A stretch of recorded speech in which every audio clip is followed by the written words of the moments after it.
Assalamualaikum warahmatullahi wabarakatuh. Selamat datang di channel YouTube.art. Kali ini kita akan melanjutkan membahas soal-soal seleksi P3K bagian kompetensi manajerial, yaitu untuk tahap satunya atau part satunya. Nah, sebelum kita lanjut, silakan kepada teman-teman untuk mendukung YouTube channel ini dengan cara klik tanda subscribe dan aktifkan tanda loncengnya agar teman-teman bisa selalu mendapatkan update dan informasi terbaru selanjutnya. Baik, kita lanjut ke pembahasannya, teman-teman.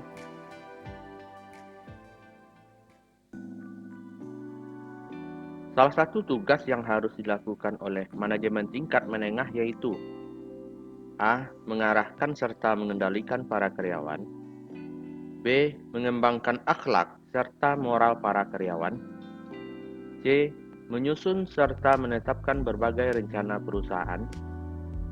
D. Melaksanakan perintah, rencana, serta kebijakan yang telah ditetapkan manajemen puncak. E. Memanfaatkan berbagai sumber daya yang dimiliki perusahaan.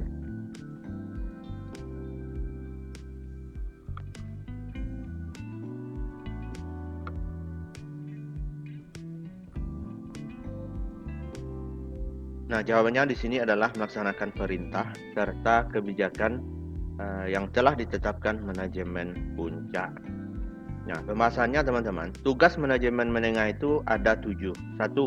Melaksanakan perintah, rencana, serta kebijakan yang telah ditetapkan manajemen puncak sesuai dengan jawaban yang sebentar ini. Yang kedua, memberikan saran atau rekomendasi kepada manajemen puncak. Yang ketiga, berkomunikasi dengan manajemen puncak serta manajemen tingkat bawah. 4. Mengkoordinasikan seluruh kegiatan semua departemen. 5. Mempersiapkan rencana jangka pendek, biasanya disusun hanya untuk 1-5 tahun. Yang keenam, bertanggung jawab secara langsung kepada Dewan Direksi dan CEO perusahaan. Yang ketujuh, memiliki keterbatasan tanggung jawab dan wewenang karena merupakan perantara manajemen puncak dengan manajemen yang lebih rendah. Nah, itu jawabannya ya teman-teman ya. Baik, kita lanjut soal selanjutnya. Perencanaan, pengorganisasian, pengarahan, dan pengendalian atas pengadaan tenaga kerja, pengembangan, kompensasi, integrasi, pemeliharaan, dan pemutusan hubungan kerja atau PHK dengan sumber daya manusia untuk mencapai sasaran perorangan merupakan fungsi A. Manajemen administrasi, B. Manajemen produk, C. Manajemen personalia, D. Manajemen keuangan, E. Manajemen pemasaran.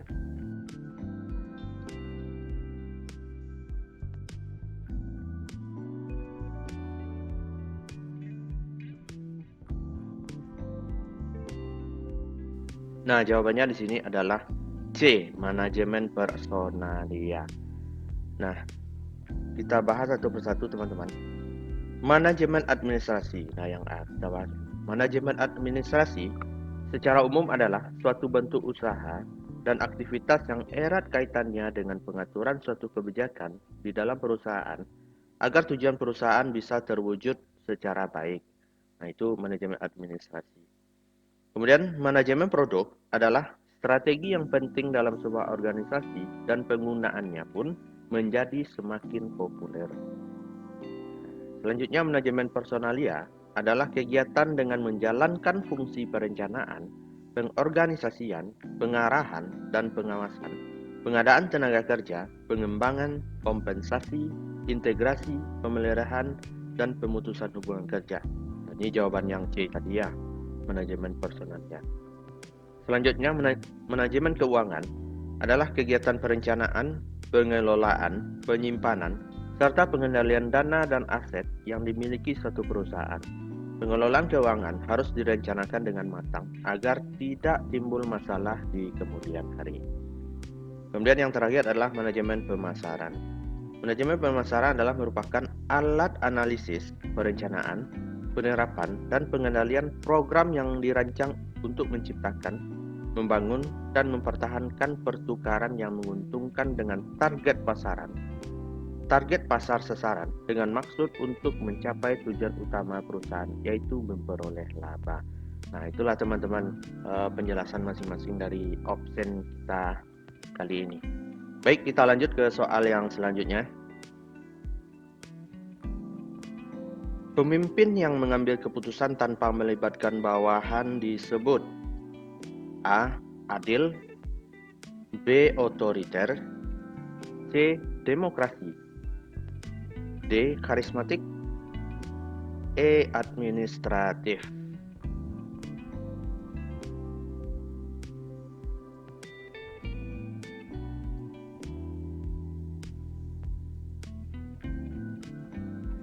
Oke teman-teman, jawabannya adalah B.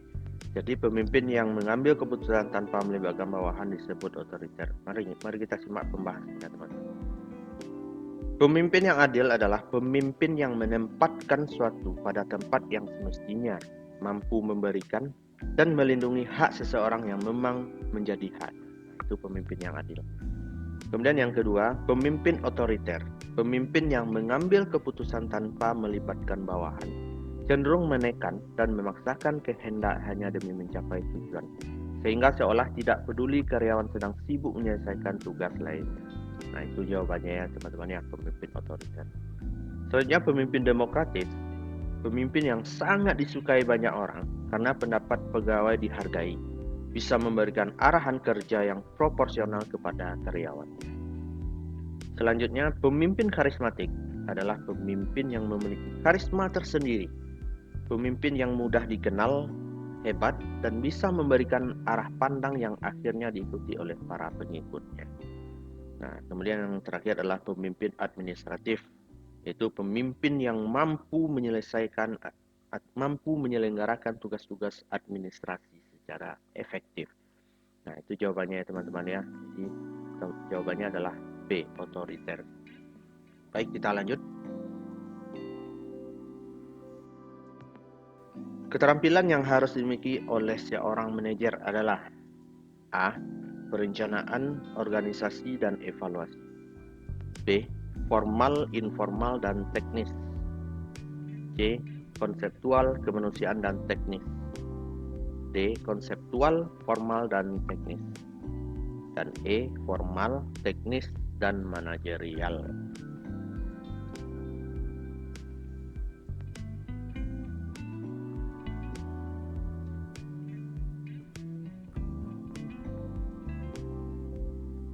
Nah, jawabannya adalah C teman-teman, konseptual, kemanusiaan, dan teknis. Kita bahas satu persatu. Keterampilan seorang manajemen atau manajemen skill. 1. Keterampilan konseptual atau konseptual skill, yaitu kemampuan manajer untuk melihat keseluruhan organisasi sebagai suatu entitas yang lengkap. Keterampilan konseptual ini meliputi pemahaman tentang kerjasama setiap unit kerja dalam organisasi, beserta pemahaman tentang ketergantungan satu unit kerja dengan unit kerja lainnya. Perubahan pada suatu unit kerja juga akan mempengaruhi unit kerja atau bagian yang lainnya. Kemudian yang kedua, keterampilan kemanusiaan atau humanity skill, yaitu kemampuan manajemen untuk berinteraksi secara efektif dengan anggota organisasinya, serta membangun pemahaman dan usaha kooperatif dalam tim yang dipimpinnya. Kemudian yang ketiga adalah keterampilan teknis atau technical skill, yaitu kemampuan atau pengetahuan untuk menggunakan teknik tertentu dalam melaksanakan tugas atau pekerjaan tertentu. Contohnya seperti kemampuan dan pengetahuan untuk merancang produk, memperbaiki mesin, mengoperasikan mesin, merakit komputer, membuat program komputer, menyiapkan pembukuan dan laporan keuangan, menjual produk, menciptakan lagu, memasak makanan, dan lain sebagainya. Nah, itu jawabannya teman-teman ya. Keterampilan yang harus dimiliki oleh seorang manajer ada 3, yaitu konseptual, kemanusiaan, dan teknis. Baik, kita lanjut soal selanjutnya.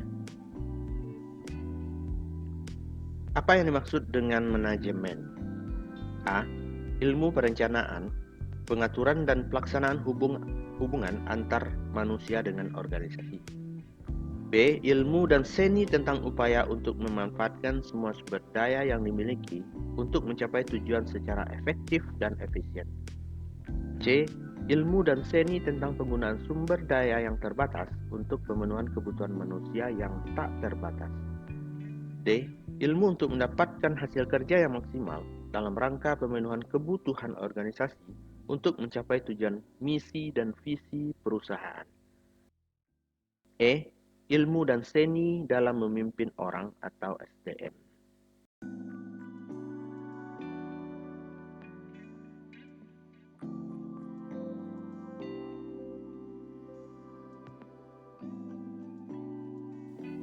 Baik, jawabannya B ya teman-teman. Ilmu dan seni tentang upaya untuk memanfaatkan sumber daya yang dimiliki untuk mencapai tujuan secara efektif dan efisien. Itu yang dimaksud dengan manajemen, bagaimana manajemen itu bisa memanfaatkan sumber daya yang dimiliki misalnya oleh sebuah perusahaan agar mencapai tujuan yang diinginkan secara efektif dan efisien, tentunya tujuan yang sudah dirumuskan atau dirancang di dalam perusahaan itu sendiri. Baik, kita lanjut. Menentukan sumber dana yang diperlukan, mengalokasikan sumber keuangan yang ada pada segala aktivitas perusahaan, atau penyusunan anggaran pengeluaran, dan melakukan pengawasan terhadap penggunaan dan pemanfaatan keuangan, merupakan langkah yang ditempuh oleh manajemen. A. Personalia, B. Produksi, C. Pemasaran, D. Keuangan, E. Pemasaran.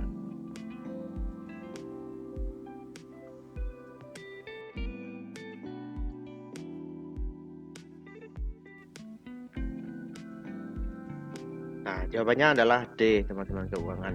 Nah, sesuai dengan pertanyaan yang ada yang sudah kita bahas tadi, bahwasanya pertanyaan ini membahas tentang sumber dana dan keuangan pengeluaran. Berarti secara tidak langsung kita sudah bisa menangkap bahwasanya langkah yang ditempuh menurut pertanyaan ini adalah yang berhubungan dengan keuangan. Jadi jawabannya adalah manajemen keuangan, yaitu D.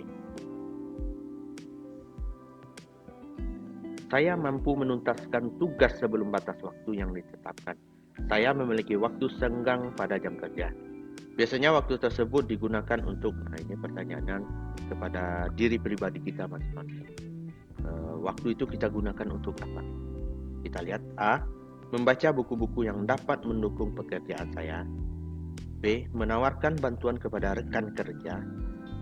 C. Meneliti kembali hasil pekerjaan saya. D. Bersosialisasi dengan rekan-rekan sekantor. E. Bersosialisasi dengan rekan-rekan dari tim berbeda.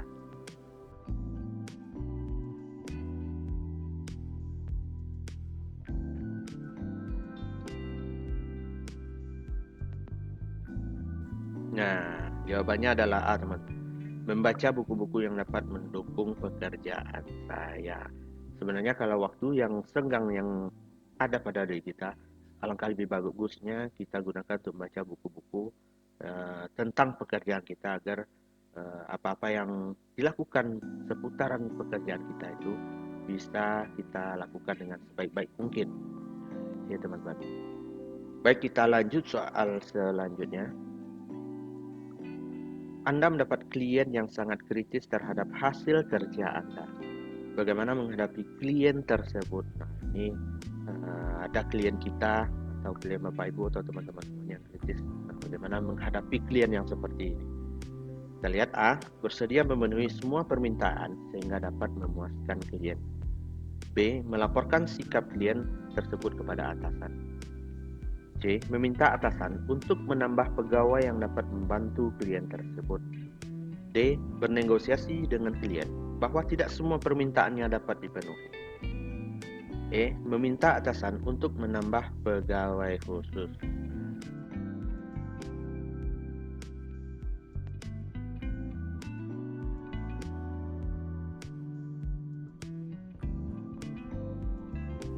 Nah, jawabannya di sini adalah D. Bernegosiasi dengan klien bahwa tidak semua permintaannya dapat dipenuhi. Karena klien kita itu terkadang egonya juga terlalu tinggi, teman-teman. Maka dari itu, apa hasil pekerjaan yang telah kita lakukan, orang atau klien yang sangat kritis itu akan selalu mengkritisi hasil pekerjaan kita. Maka dari itu kita mesti bernegosiasi dengan klien kita itu bahwa tidak semua permintaannya atau ego dia atau keinginan yang dia sampaikan atau kritisan yang dia sampaikan kepada kita itu tidak semuanya dapat dipenuhi. Itu teman-teman ya. Baik, selanjutnya, Anda adalah karyawan yang memiliki kompetensi di bidang pemasaran dan dipercaya untuk memimpin tim yang kurang produktif. Usia mereka jauh lebih tua daripada Anda. Bagaimana strategi Anda?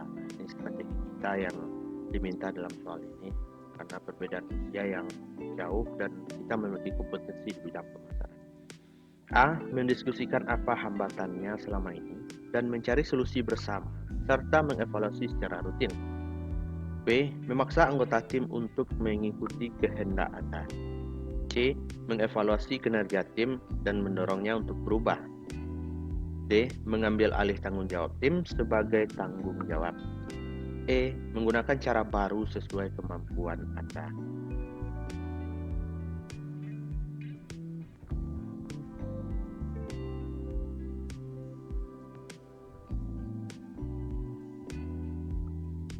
Nah, jawabannya di sini A.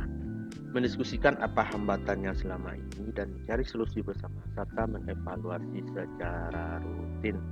Nah, apalagi kita di bidang pemasaran, kita memiliki kompetensi dan kita diberikan tanggung jawab kepada di bidang kita pemasaran.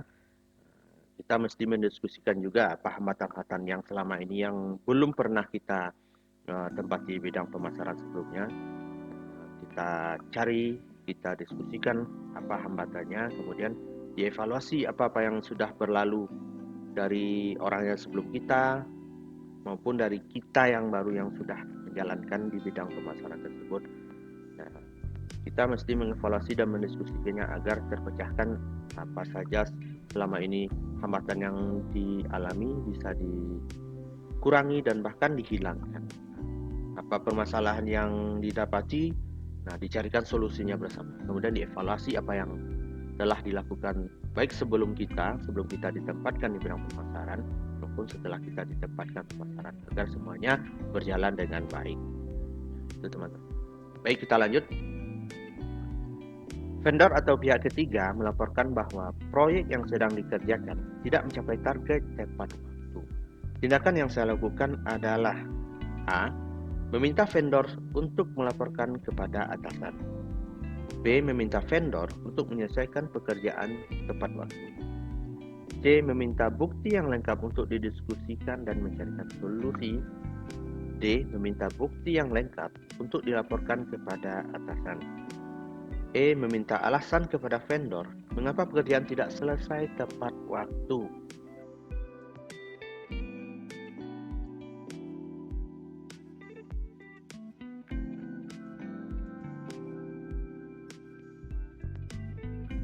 Baik, jawabannya adalah D.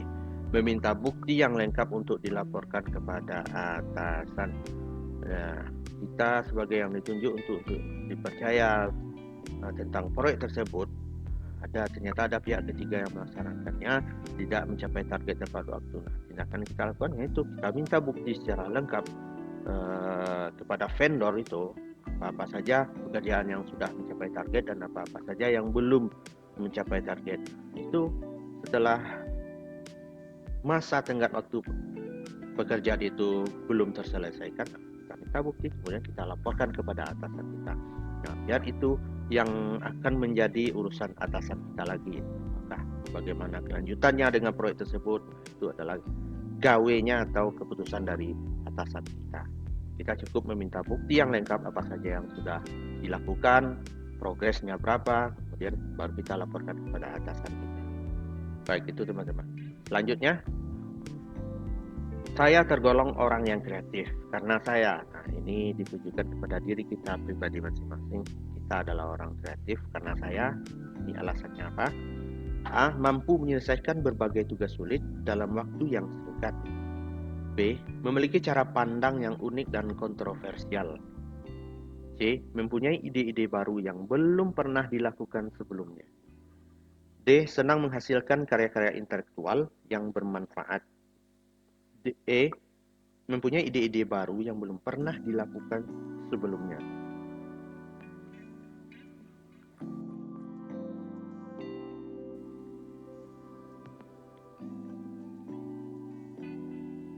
Nah, jawabannya di sini adalah D. Senang menghasilkan karya-karya intelektual yang bermanfaat. Sebenarnya semuanya hampir pernah kita alami. Mungkin ada teman-teman yang menganggap dirinya seperti jawaban opsi yang lain, tapi dalam hal ini saya menjawab lebih kepada D. Senang menghasilkan karya-karya intelektual yang bermanfaat. Kenapa? Karya-karya intelektual itu pasti teruji. Nah, daripada A menyelesaikan tugas bagai sulit dengan waktu yang singkat, rasanya itu sangat sulit. Nah, karena apa? Tugas itu sulit, kemudian bisa kita melakukan dalam waktu hal yang singkat, itu rasanya sangat sulit sekali. Kemudian yang B-nya, memiliki cara pandang yang unik dan kontroversial. Nggak mungkin lah kita memiliki cara pandang yang kontroversial atau bertolak belakang atau berbeda dengan orang-orang yang lainnya, juga dengan yang lain-lainnya. Baik, itu jawabannya. D. Senang menghasilkan karya-karya intelektual yang bermanfaat. Kenapa? Karya intelektual itu pasti bermanfaat untuk semua orang. Baik teman, kita lanjut selanjutnya. Untuk mencapai tujuan kelompok yang telah ditetapkan, saya A. Tidak mempermasalahkan apakah orang lain mau bekerja dengan baik atau tidak. B. Mendorong orang lain untuk bekerja dengan baik jika situasi memungkinkan. C. Mendorong orang lain bekerja dengan baik jika diperlukan.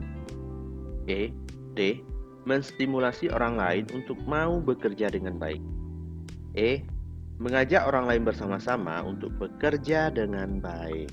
Nah, oke, silahkan dijawab teman-teman.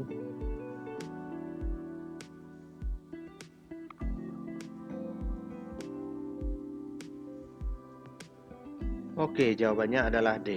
Menstimulasi orang lain untuk mau bekerja dengan baik. Nah, sudah tentu kita kalau di dalam kelompok itu, kita mesti menjaga kekompakan. Nah, agar kekompakan bisa terjadi dalam tim atau kelompok tersebut. Nah, kita sebagai orang yang tahu mesti menstimulasi orang-orang lain, menstimulasi rekan kerja, menstimulasi orang-orang dalam tim kita untuk mau bekerja dengan baik. Nah, itu ya teman-teman. Jadi jawabannya adalah D. D. Menstimulasi orang lain untuk mau bekerja dengan baik. Selanjutnya, apakah Anda menunjukkan inisiatif dan berusaha untuk mengejar prestasi kerja? A. Tergantung keadaan dan kondisi saya. B. Saya selalu menunjukkan inisiatif dalam bekerja. C. Saya kadang berinisiatif jika diperlukan. D. Saya tidak pernah berinisiatif tetapi selalu mengerjakan tugas dengan baik. E. Terkadang jika saya terpikirkan ide, maka saya akan berinisiatif melakukan sesuatu. Baik, silakan dijawab teman-teman.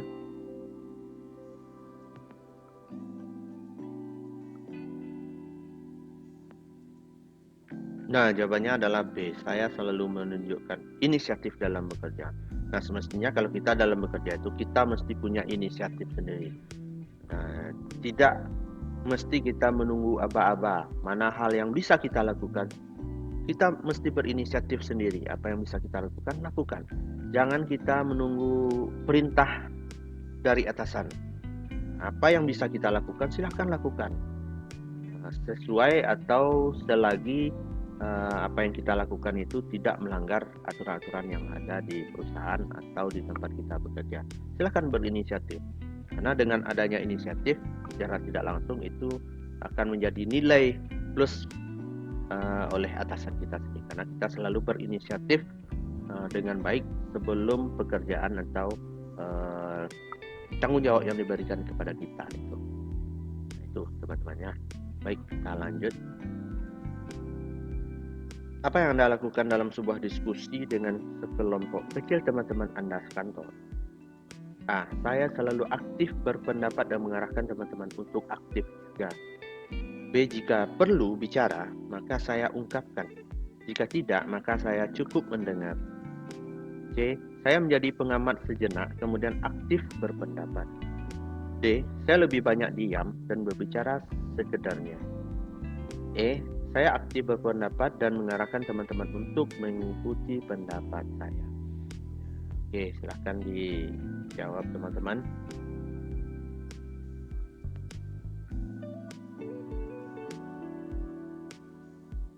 Nah, jawabannya adalah A. Saya selalu aktif berpendapat dan mengarahkan teman-teman untuk aktif juga. Nah, sudah semestinya kalau kita dalam kelompok, kita harus menjadi orang yang aktif berpendapat. Nah, tapi dengan sesuai dengan aturan yang baik tentunya. Jangan menyela pembicaraan selagi teman kita berbicara. Nah, silakan aktif berpendapat dan juga mengajak teman-teman kita untuk aktif agar suasana dalam kelompok, suasana dalam tim itu hidup, agar bisa menghidupkan pendapat-pendapat bisa banyak bermunculan, ide-ide banyak bermunculan. Nah, sehingga apa yang kita lakukan itu beragam nanti. Bisa kita memilih dari sekian banyak pendapat, dari sekian banyak ide-ide, bisa kita tentukan satu yang perlu kita lakukan terlebih dahulu. Nah, itu teman-teman ya. Baik, kita lanjut. Bagaimana pendapat Anda tentang pencapaian target tim Anda dan individu? A. Target individu tercapai, maka target tim akan tercapai. B. Mencapai target tim dulu, lalu menyelesaikan target individu. C. Target tim utama, meskipun target individu tidak tercapai. D. Sebisa mungkin kedua target tercapai meskipun tidak bisa mencapai 100%. E. Hanya mendahulukan target tim jika waktu cukup baru mengerjakan target individu. Silahkan dijawab teman-teman.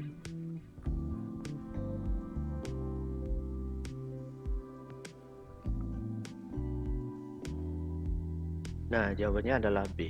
Mencapai target tim dulu, lalu menyelesaikan target individu. Biasanya kalau kerja tim itu, pekerjaannya lebih banyak dari pekerjaan individu. Maka dari itu, yang mesti kita dulukan adalah target tim dulu, baru menyelesaikan target individu. Karena target tim itu pasti porsinya lebih besar daripada target individu.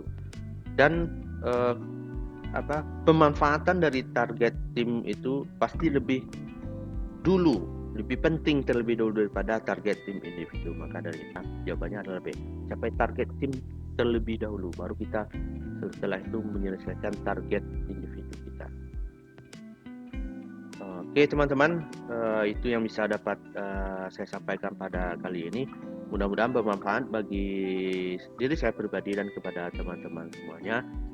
Dan jangan lupa sebelum kita tutup, silakan kepada teman-teman untuk selalu mendukung YouTube channel ini dengan cara mengklik tombol subscribe dan aktifkan tanda loncengnya agar selalu mendapatkan informasi dan update informasi terbaru selanjutnya.